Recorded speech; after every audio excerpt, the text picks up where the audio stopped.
In this tutorial, I'll show you how to add downloadable files to a Weebly website. Open your browser and go to weebly.com, then log in to your account. From your dashboard, select your website and click Edit Site to open the editor. Once you're inside the editor, make sure you're on the Build tab.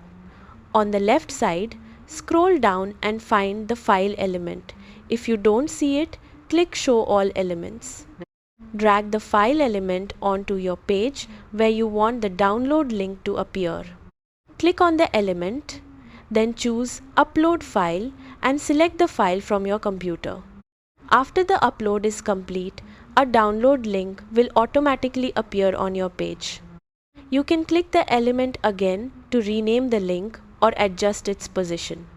When you're done, click Publish to make it live. That's how to add downloadable files to a Weebly website. Thanks for watching.